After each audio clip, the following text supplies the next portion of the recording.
Chapter 1. When Everything Changed. My name is Anna. I am 34 years old. 1 year ago, my life was very different. I had a good job as a teacher. I had many friends. I was married to my husband Martin. We lived in a nice house with a small garden. Everything was perfect. But then something happened. It changed my whole life. Martin became very sick. The doctors told us he had cancer. We fought together against this illness. I went with him to all the hospital visits. Every day we hoped he would get better. But Martin did not get better. After 6 months, he died in my arms. On that day, part of me died too. I felt empty and lost. The world lost its colors. Everything was gray. After Martin died, I could not work anymore. I stayed home every day and cried. My friends came to visit me, but I did not want to see anyone. I ate very little. I slept almost all day. At night I could not sleep because I always thought about Martin. The months passed, but I did not feel better. My sister Lisa was very worried about me. She called me every day and asked, "How are you, Anna?" But I always said, "I'm okay." This was not true. I was not okay at all. One day Lisa said to me, "Anna, you cannot live like this forever. Martin would not want you to be so sad. He loved you and wanted you to be happy." I knew she was right, but I did not know how to live again. Chapter 2. The first step. Dr. Weber was a kind psychologist with gray hair and a warm voice. Lisa made the appointment for me because I could not do it myself. On the first day, I did not want to speak. I just sat there and looked at the floor. "It's okay if you don't want to speak yet," said Dr. Weber. "Sometimes silence is also a way to communicate. But I want you to know, you are safe here. Here you can say everything you feel." After 3 visits, I finally began to speak. I told Dr. Weber about Martin, about our love, and about the big pain I felt. She listened to me without stopping me or judging me. "Grief is like an ocean," she explained to me. "Sometimes the waves are very high and you think you will drown, but then they become smaller again. The ocean never disappears completely, but you learn to swim in it." These words helped me very much. I understood that my grief was normal and that I needed time to heal. Dr. Weber gave me small tasks. First, I had to walk for 10 minutes every day. This was very hard for me because I did not want to leave the house. But I tried. On the first day, I only walked to the street and came back immediately. On the second day, I walked around the block. Slowly it became easier. The fresh air and movement were good for me, even if I did not notice it immediately. Dr. Weber also explains something about depression. When we are very sad, our brain makes fewer happy hormones, she said. That's why we feel tired and hopeless. But we can help our brain make more of these hormones again. Exercise, healthy food, and social contact help with this. Chapter 3. Small steps forward. After 2 months of therapy, I began to make small changes in my life. I cleaned my house, which had become very messy. It was hard to see Martin's things, but I knew I had to do it. Lisa helped me. We packed his clothes in boxes. We gave some things to charity. I kept others because they helped me remember the beautiful moments with Martin. "Memories are precious," said Dr. Weber. "They have become part of you. It's important that you keep the beautiful memories, but they should not block your new life." I also began to cook again. For months, I had only eaten bread or simple things. Now I cooked healthy meals for myself. At first, it was strange to cook for only one person, but slowly I got used to it. My friend Sarah invited me for coffee. I said yes, even though I was afraid. We met in a small cafe in the city. Sarah was very patient with me. She told me about her life, but she did not ask difficult questions. "I missed you, Anna," she said. "I know it's hard for you, but I'm happy you're here." Her words touched my heart. I realized that I had missed my friends too. After the coffee, I felt a little better. It was nice to talk with someone and laugh. I had not laughed for months. It was a small laugh, but it was a beginning. Chapter 4. An unexpected meeting on a Tuesday in April. I took my daily walk in the park. The trees were getting their first green leaves and flowers were blooming everywhere. Before, this would have made me happy, but now I only saw it without feeling anything. Suddenly, I heard loud crying. It came from a bench near the playground. There sat a small boy, maybe 6 years old. He was crying very hard and looking around everywhere. "Is everything okay?" I asked him. "Where are your parents?" "I can't find my mama," he answered between his tears. "We were at the playground and I ran away. Now I don't know where she is." My heart hurt when I saw his fear. I sat next to him on the bench. "What's your name?" I asked gently. "Tom," he said. "I'm scared." "I understand that, Tom. But you know what? We will find your mama together." "What does she look like?" Tom described his mother. Blonde hair, red dress, big sunglasses. We stood up and looked all over the park. After 10 minutes, we saw a woman calling Tom's name. She looked exactly like his description. "Mama!" Tom called and ran to her. The woman took him in her arms and cried with relief.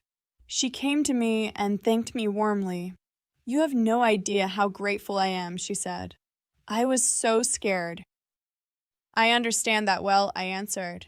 In this moment, I felt something I had not felt for months. I had helped someone. I had done something good. On the way home, I thought about this meeting. For the first time since Martin's death, I had thought about something other than my own grief. I had felt compassion for someone else. Chapter 5. Discovering new ways in the next therapy session, I told Dr. Weber about Tom and his mother. She smiled when she heard my story. "This is a very important moment for you, Anna," she said. "You showed empathy. This means your heart is slowly healing. Have you thought about helping other people?" I had not thought about it, but her question interested me. "What do you mean?" I asked. "There are many ways to help others. Volunteer work can be very healing. When we help others, we also help ourselves." Dr. Weber gave me information about different organizations in our city. There was help for homeless people, support for older people, and programs for children from difficult families. One organization interested me especially. Light of Hope was a group for children whose parents had died. These children were like me. They had lost someone they loved. I called Light of Hope and spoke with the leader, Mrs. Muller. She explained that they always looked for volunteers who spent time with the children. "We do different activities," she said. "We play, make crafts, talk, or go for walks. The most important thing is that the children know they are not alone." This touched me very much. I also often felt alone. Maybe we could help each other. 1 week later, I visited the Light of Hope rooms for the first time. It was a comfortable house with colorful rooms full of toys and books. Mrs. Muller introduced me to the other volunteers. Everyone was very friendly and understanding. Chapter 6. The power of community. My first child at Light of Hope was Emma, an 8-year-old girl whose father had died in a car accident. Emma was very quiet and always painted sad pictures with dark colors. "Hello, Emma," I said when I sat next to her. "Do you want to tell me about your picture?" Emma looked at me with big, sad eyes. "That's my papa," she said quietly. "He went to heaven, but I miss him very much." My heart became heavy when I heard her words. "I understand that," I said gently. "My husband also went to heaven. I miss him every day too." Emma looked at me surprised. "Really? You're sad too?" "Yes, very sad sometimes. But you know what? It's okay to be sad. Sadness means we loved someone very much." From that day on, Emma and I met every Wednesday. We painted together, read books, and talked about our feelings. Emma began to use brighter colors. She also painted beautiful memories of her father. I also met other children. There was Max, whose mother had died of cancer, just like Martin. Max was angry at the whole world. At first, he did not want to speak with me. "Adults don't understand anything," he said angrily. "Everyone says it gets better, but that's not true." "You're right," I answered. "It doesn't become like before again. But it can become different good. I know this because I experience it myself." Slowly, Max began to trust me. He told me about his anger and his fear. I told him that I was sometimes angry too, angry at life, angry at the illness, angry that Martin had to leave me. "Is it bad to be angry?" Max asked. "No," I said. "Anger is a normal feeling, but we must learn what we do with our anger. We can use it to fight for important things." Chapter 7. New Perspectives. After 3 months at Light of Hope, I noticed that something had changed in me. I looked forward to Wednesdays with the children. I did not think about my own grief all day anymore. The children taught me a lot about life. They showed me that you can be sad and happy at the same time. Emma sometimes cried when she thought about her father, but she could also laugh heartily when we played together. "Mrs. Anna," Emma said one day, "do you think my papa can see me?" I thought for a moment. I believe that the people we love are always in our hearts. When you think about him and do the things he liked, then he is with you in some way. Emma smiled. "Then he is with me when I am nice to others. Papa was always very nice." These conversations helped me too. I began to understand that Martin did not want me to be sad forever. He had loved life and made other people happy. Maybe I could do that too. Dr. Weber was very proud of my progress. "You have taken an important step, Anna," she said. "You have found meaning in your life. This is an important part of healing." She explained something about post-traumatic growth. "Sometimes difficult experiences can make us stronger," she said. "We learn what is really important. We become more compassionate and find new goals in life." I understood what she meant. The time at Light of Hope had shown me that I could help others. This gave my life meaning again. Chapter 8. Return to life. After 6 months at Light of Hope, Mrs. Muller asked me if I was interested in more training. "We offer courses for grief counseling," she said. "You have a natural gift for dealing with grieving children." I was surprised and honored. "Do you really think I can do that?" I asked. "Anna, you have experienced a severe loss yourself and came out stronger. You understand what these children are going through. That is priceless." I signed up for the course. It was 6 months of training where I learned a lot about grief processes, psychology, and conversation skills. The theory helped me understand my own experiences better. At the same time, I began to contact my old friends again.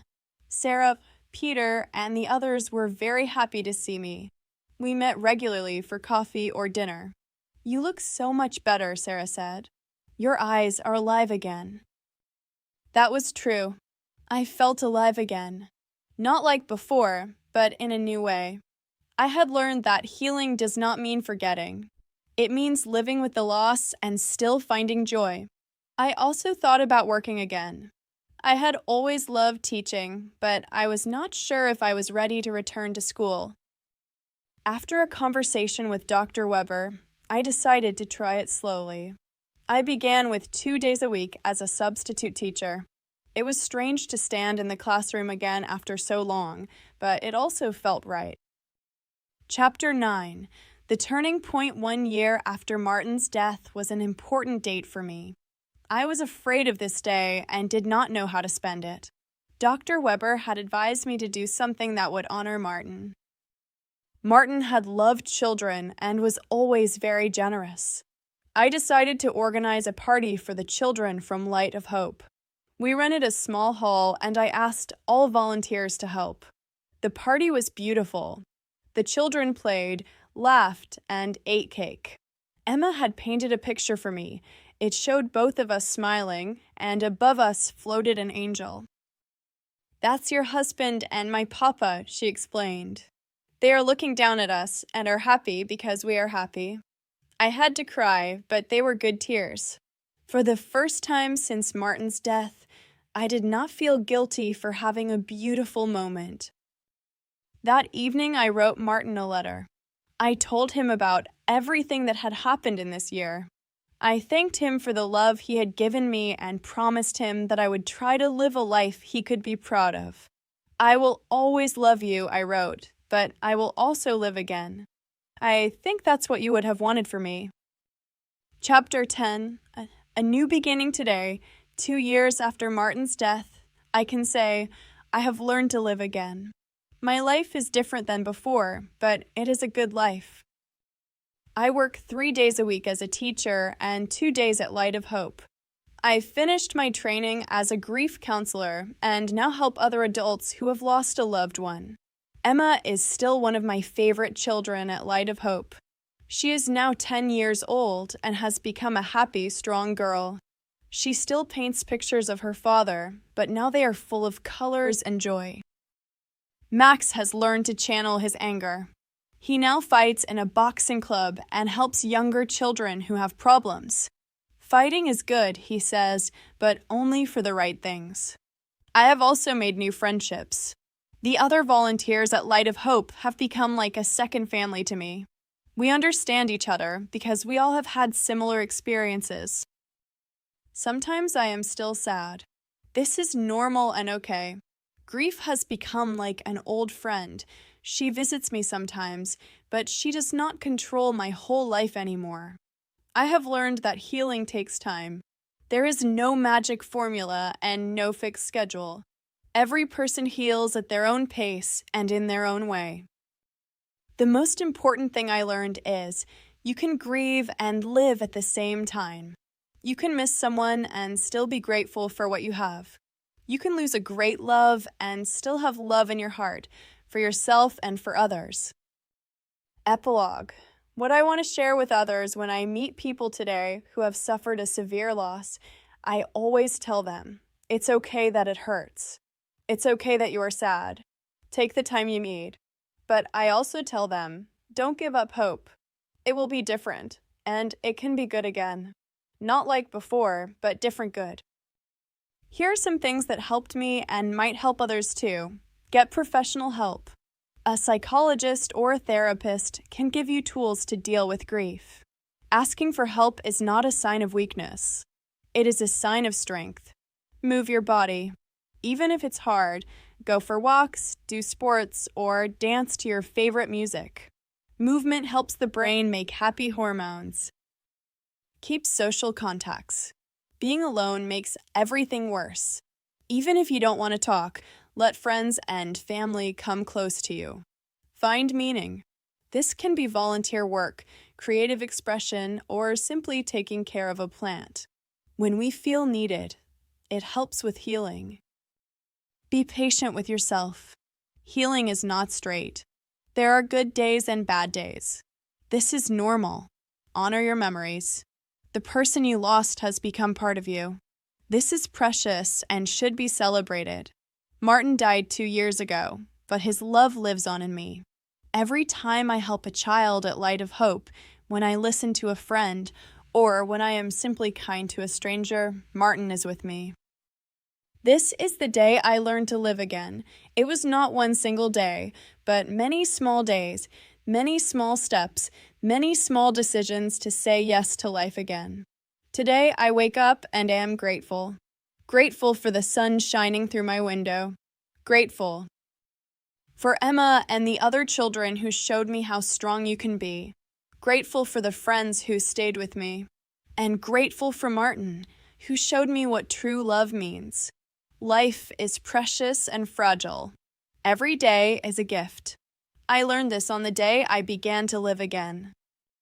Chapter 11. New challenges 3 years after Martin's death. I thought the most difficult times were behind me. But life had another surprise for me. My mother became sick. She had a stroke and could not live alone anymore. Anna, you don't have to do everything alone, said Dr. Weber, whom I still visited every few months. You have learned so much about your own limits. Use this knowledge now. It was hard for me to see my mother so helpless. Sometimes I was afraid I would fall back into the old grief. But I noticed something important. I had become stronger. The tools I had learned helped me in this new situation too. I organized help for my mother. Lisa and I shared the care. I did not reduce my work at Light of Hope because I knew the children needed me, and I needed them too.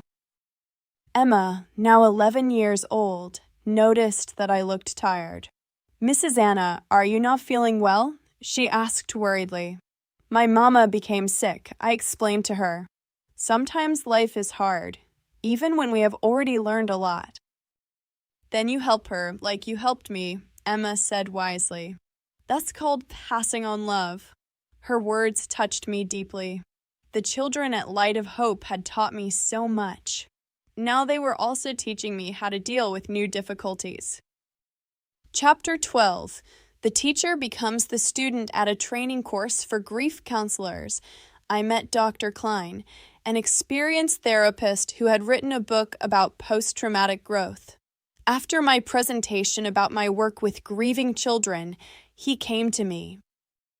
Mrs. Anna, have you ever thought about sharing your story? He asked. You could help other therapists and affected people very much. I was surprised. What do you mean? Your experience is valuable. You have made the journey from patient to helper. This is rare and precious. Have you ever spoken to larger groups? For weeks I prepared. I wrote down my story and practiced in front of the mirror. On the day of the conference, I was very nervous. In the audience sat 200 therapists, doctors, and affected people. My name is Anna. I began with a shaking voice. For years ago, I wanted to die. Today I stand here and want to live. This is my story. When I finished, the hall was very quiet.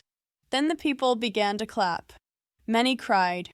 After my presentation, people came to me and thanked me. Some told me their own stories. You gave me hope, said a woman who had lost her son. If you could do it, I can do it too. Chapter 13. The circle closes back at Light of Hope. I told Mrs. Muller about the conference. She smiled proudly. Anna, you have become an important voice for grief. We have a new project. The health ministry wants to develop a program for bereaved parents. Would you lead it?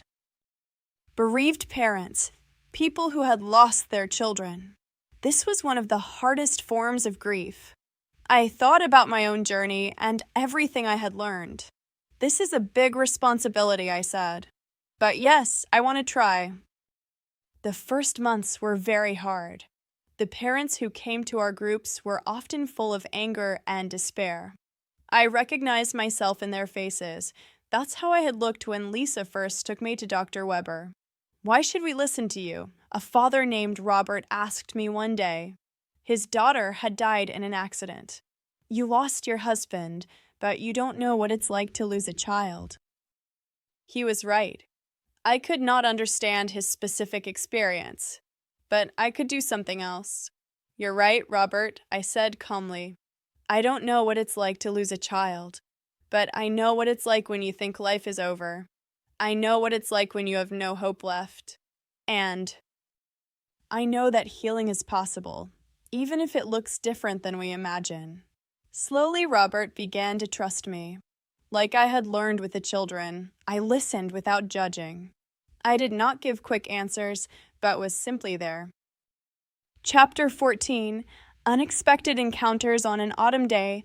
5 years after Martin's death, I met someone who would change my life again. I was in a bookstore looking for books about grief work when I bumped into a man. Sorry, he said, and helped me pick up the books I had dropped. Are you Anna? Anna Weber. I looked at him more closely. It was Michael, a colleague from my time as a teacher. I had not seen him for years. Michael, how nice to see you, I said, surprised. I heard about your work, he said. My sister was at one of your presentations. She told me how impressive you were. We went for coffee together. Michael told me that after his divorce 2 years ago, he had also gone through difficult times.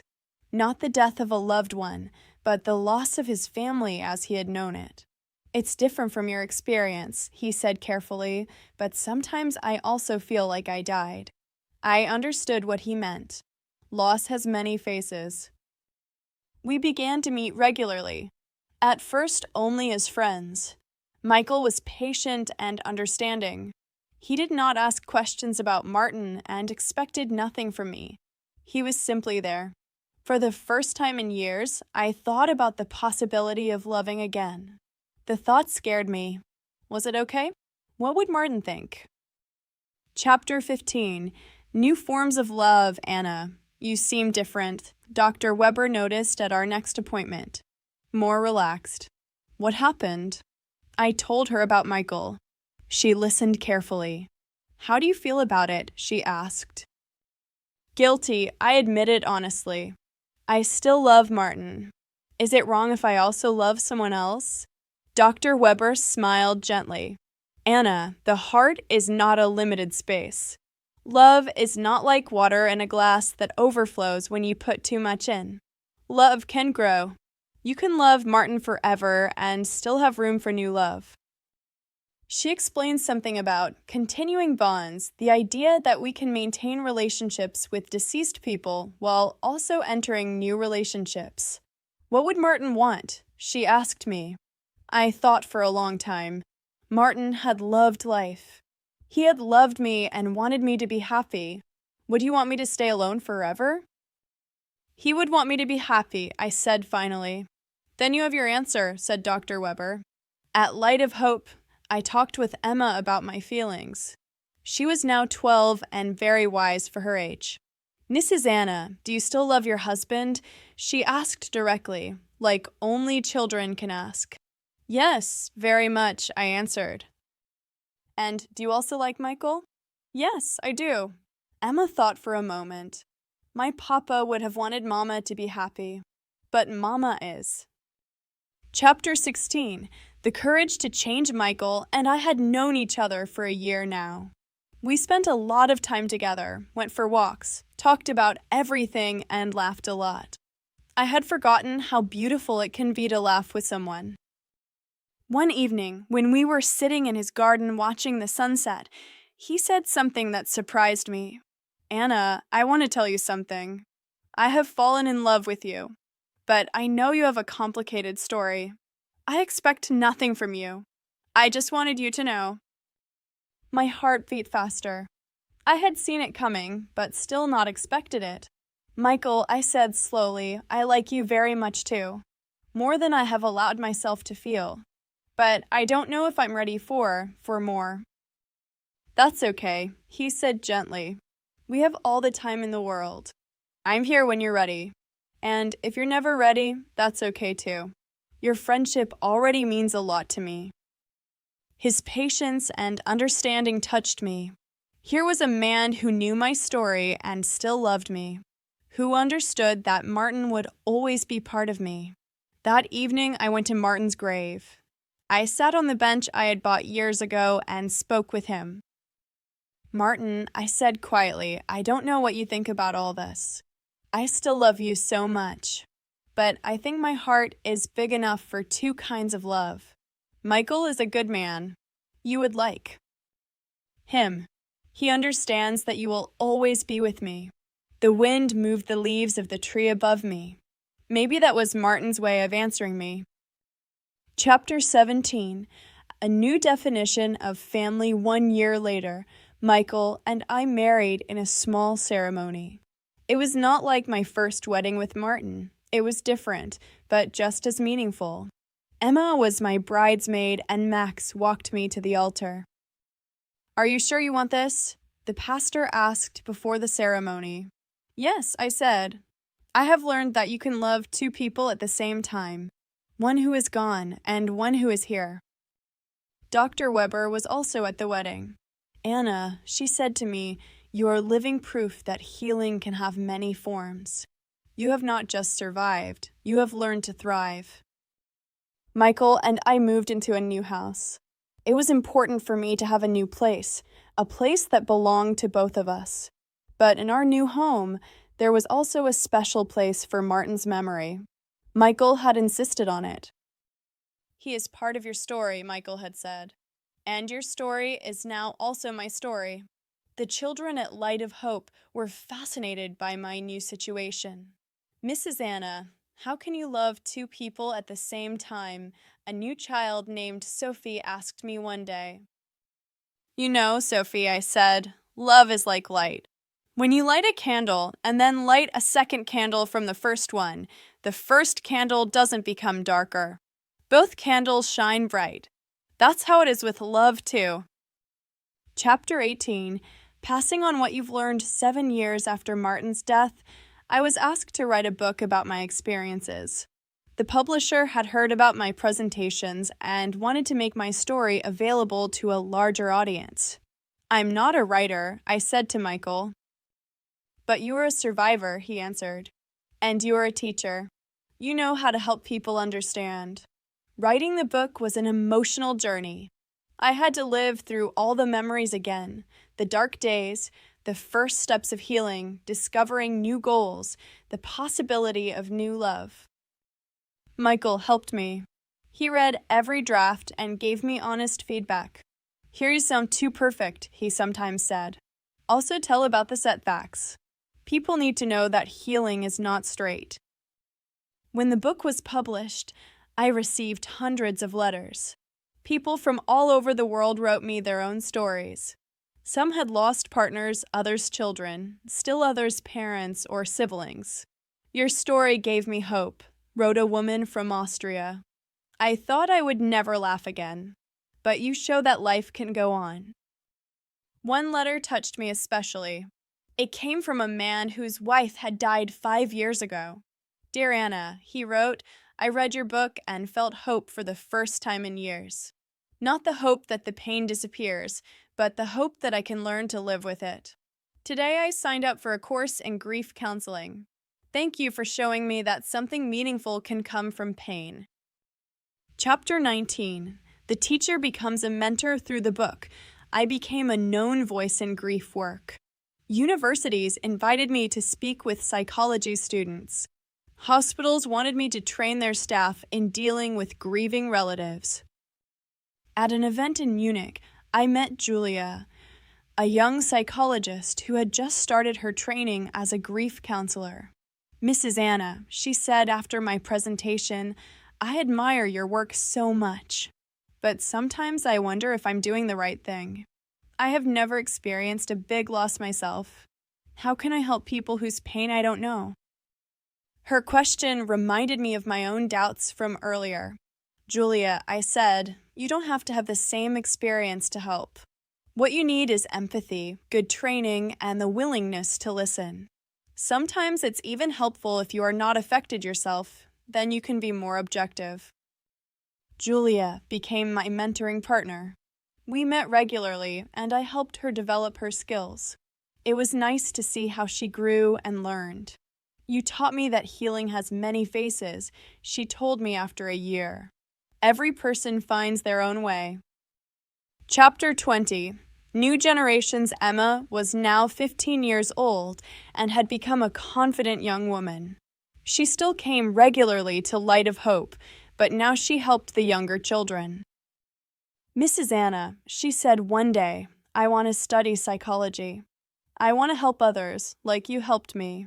My heart swelled with pride. "That's wonderful, Emma. You will be a great therapist." "Will you be my mentor?" she asked. "It would be an honor," I answered. Max was now 17 and trained other teenagers in boxing. He had turned his anger into strength and helped young people who had similar problems like he once had. "Mrs. Anna, do you think my mama would be proud of me?" he asked me during one of our rare conversations. "Max," I said, "I'm sure your mama is incredibly proud of the man you have become. You help others, you have become strong and kind. That's the best memorial you could give her." The children at Light of Hope still taught me new things every day. They showed me that young people have an amazing ability to heal when they get the right support. Chapter 21. Reflections on the Journey on a Quiet Sunday Afternoon, 10 years after Martin's death. I sat in our garden thinking about the long journey I had traveled. Michael was reading a book next to me, and our cat was sleeping in the sun. "What are you thinking about?" Michael asked when he noticed I was thoughtful. "About everything," I said. "About the way here. About the people who helped me. About the people I could help." I thought about Dr. Weber, who had given me the first tools for healing. She was retired now, but we still wrote to each other regularly. I thought about Lisa, my sister, who had never given up, even when I wanted to give up. She had played an important role in my healing. I thought about all the people who had crossed my path, the children at Light of Hope, the colleagues, the participants in my presentations, the readers of my book. "You know what's most amazing?" I said to Michael. "What?" "That so much good came from the worst day of my life. I never would have thought that pain could be so transformative." Michael put down his book and took my hand. "You didn't just survive," he said. "You showed other people that survival is possible. That's an incredible gift." Expanded epilogue. The message lives on today. 12 years after Martin's death, I lead a center for grief counseling that bears his name, the Martin Weber Center for Hope and Healing. Michael and I built it together, with support from Light of Hope and many donors who had heard my story. The center offers support for all kinds of loss, partnership, children, parents, siblings, but also losses like divorce, job loss, or serious illness. We have learned that loss has many faces. Emma is now studying psychology in her 3rd semester and works as a volunteer in our center. Max completed training as a social educator and leads our youth group. Mrs. Anna, Emma said to me last week, "Sometimes I can hardly believe how far we have all come. Do you remember the little girl who only painted sad pictures?" "I remember," I said, smiling. "But I also see the strong young woman you have become." My second book, Love After Loss, will be published next month. It's about how you can enter new relationships without betraying the old ones. Michael co-wrote. It's our shared story. Sometimes I still visit Martin's grave. Michael often comes with me.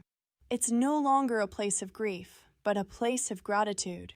I thank Martin for the years we had and for what his love triggered in me. "You would be proud," I tell him then. So much healing came from our pain.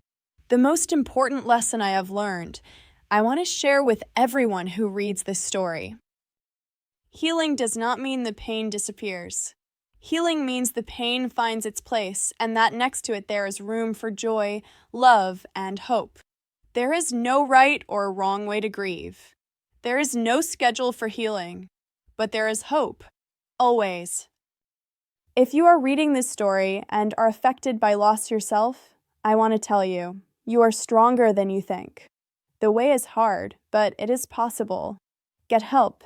Let other people into your life. Don't give up. And if you have already come some way on this journey, remember, your story can help others. Your healing can be a light for others who are still in the dark. Life is precious and fragile. Every day is a gift. Loss is part of life, but it is not the end of the story. It can be the beginning of a new chapter. That's what I learned on the many days when I began to live again.